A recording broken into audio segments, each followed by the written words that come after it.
Como padres apologistas, se les conoce a aquellos padres de la Iglesia que surgieron a partir de finales del siglo segundo después de Cristo,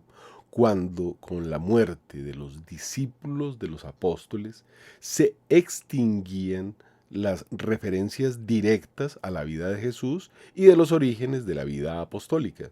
En esta etapa los cristianos solo tenían como referencia las escrituras y la tradición apostólica, y por ello lucharon para hacer frente a los peligros que amenazaban la existencia misma de la iglesia naciente. Los padres apologistas se encargaron de defender el cristianismo en un momento en que, además de las persecuciones de las autoridades civiles, surgieron nuevos ataques teológicos por parte de paganos y miembros de la propia iglesia o herejes. Estas primeras generaciones de escritores cristianos aún vivieron en la persecución y se les conoce como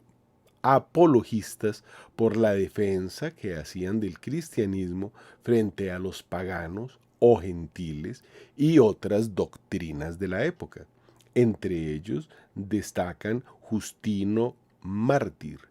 Ireneo de León, Hipólito de Roma, Novaciano, Tertuliano, formando la escuela de Alejandría. Orígenes, el padre de la teología, Panteno, Cipriano de Cartago y Clemente de Alejandría. Y de la escuela de Antioquía, Luciano de Antioquía. A diferencia de los escritos de los padres apostólicos que iban dirigidos a las comunidades cristianas para su instrucción y edificación, las apologías iban dirigidas generalmente a un público no cristiano, a las autoridades y representantes del Estado. Estos autores se suelen agrupar bajo el nombre de apologetas, aunque no siempre su intención se limitaba a la simple apologética o defensa del cristianismo. En muchos de estos escritos hay, además, una verdadera intención misionera y catequética. La apología se presenta en dos formas: en escrito defensivo, dirigido directamente a las autoridades políticas y al mismo emperador, e indirectamente a la opinión pública, sobre todo a los paganos cultos, y también en forma de diálogo para resaltar las diferencias entre el judaísmo y el cristianismo y la superioridad de este último, del cristianismo. Era el diálogo que la Iglesia establecía con el mundo para levantar el velo del engaño que se había tendido sobre la Iglesia con las calumnias surgidas desde la sinagoga, como ateísmo, ser enemigos del género humano y otras de más baja ralea, como el canibalismo, al expresar como antropofagia el consumo del cuerpo y la sangre de Cristo en las sagradas formas y en los institutos de pensamiento pagano mal influenciados que atribuían a la magia la transubstanciación y la resurrección de Jesús.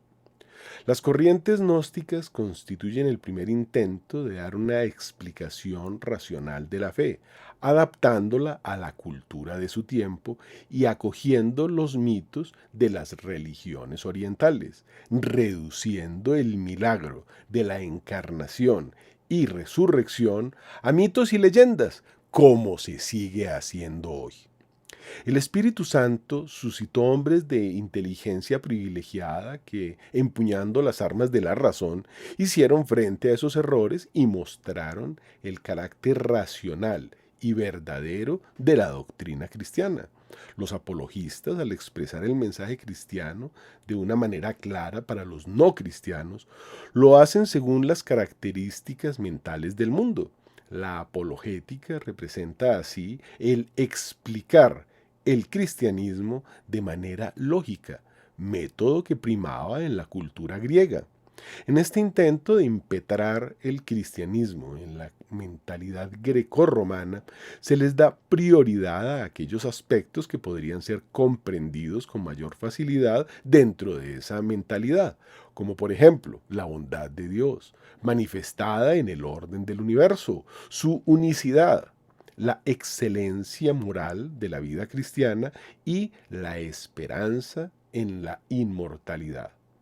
Por esta razón, los misterios de la salvación de Cristo crucificado y resucitado, o la transubstanciación, que los paganos más difícilmente pueden comprender, quedan como en un segundo plano. De ahí que la aportación más importante de la apologética cristiana primitiva es la de que Dios es el Dios universal y salvador de todos los pueblos, sin que ante él exista distinción entre judíos y griegos. Los apologetas, al recoger la doctrina del Dios único y salvador de todos los hombres, aseguraron la comprensión definitiva del cristianismo frente al politeísmo pagano.